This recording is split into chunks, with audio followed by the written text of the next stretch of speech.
ब्रह्मा जी सृष्टि की रचना करते हैं, शिव जी सृष्टि का विनाश और श्री विष्णु जी सृष्टि का पालन करते हैं। दोस्तों, आपने शिव जी के मंदिर भी देखे होंगे, श्री विष्णु जी के मंदिर देखे होंगे, लेकिन कहीं भी ब्रह्मा जी का मंदिर नहीं देखा होगा। पूरे विश्व में कहीं भी ब्रह्मा जी का मंदिर नहीं, केवल एक ही मंदिर है पुष्कर में। दोस्तों, ये वीडियो श्री ब्रह्मा जी को किस श्राप के कारण उनका मंदिर नहीं है, दोस्तों इसी पर आधारित है। आपको ये जानकारी अच्छी लगे तो चैनल सब्सक्राइब करिएगा। दोस्तों, ब्रह्मा जी का कोई भी मंदिर नहीं है, केवल पुष्कर में ही श्री ब्रह्मा जी का एक मंदिर है। जबकि ब्रह्मा सृष्टि का निर्माण कर रहे थे तो सृष्टि को आगे बढ़ाने के लिए उनको लगा कि ज्ञान की आवश्यकता है। बिना ज्ञान के कोई भी सभ्यता आगे नहीं बढ़ सकती है। तो उनके दिमाग में एक उपज आई कि एक देवी की उत्पत्ति की जाए जो ज्ञान की देवी हो। इसलिए उन्होंने श्री सरस्वती जी का चिंतन किया, मन में एक ऐसी आकृति बनाई जो ज्ञान की देवी हो। दोस्तों, वो आकृति उनके मन से उभर करके आई, इसीलिए उनको श्री सरस्वती जी को मन की उत्पत्ति कहा जाता है। श्री ब्रह्मा जी के मन से उत्पत्ति हुई। दोस्तों, सरस्वती जी की कोई माँ नहीं थी, केवल ब्रह्मा जी ही उनके पिता थे। और ब्रह्मा जी ने जब अपनी कृति को बनाया सरस्वती माता के रूप में, तो ब्रह्मा जी ने सोचा कि हम इनसे विवाह कर लें। तो ब्रह्मा जी की मति भ्रष्ट हो गई थी उस समय।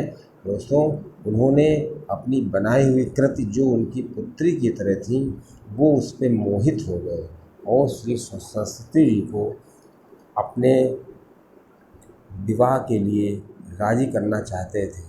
लेकिन दोस्तों, जैसे श्री सरस्वती जी को इस बात की भनक लगी, उन्होंने अपना रूप बदल लिया और वो तीनों लोक में भागती रही। और दोस्तों, धरती पर आ करके वो रूप बदल करके रहने लगी।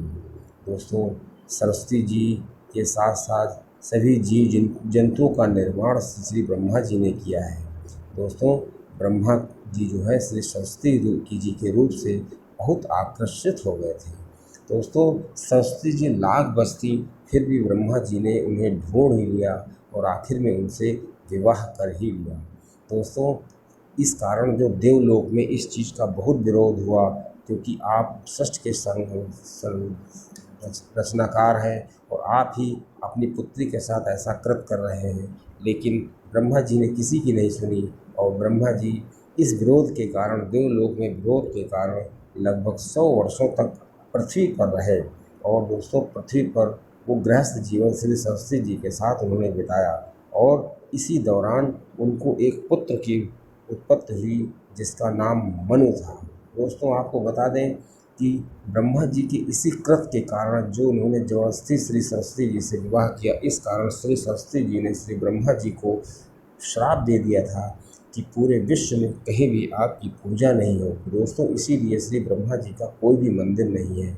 इधर जब मनु हुए तो मनु के ही जो आगे के वंशज थे, मनु की जो उत्पत्ति थी, उसी से पूरी सृष्टि का निर्माण हुआ। दोस्तों, इसी प्रकार हमारी सृष्टि बनी। दोस्तों, ये कह सकते हैं कि ब्रह्मा जी ने सृष्टि के लिए ऐसा किया कि सृष्टि की उपज आगे बढ़े। दोस्तों, सरस्वती पुराण के अनुसार ऐसा माना जाता है कि मन की उत्पत्ति श्री सरस्वती जी के कारण हुई और श्री सरस्वती जी उनकी माता थी और श्री सरस्वती जी के साथ सारी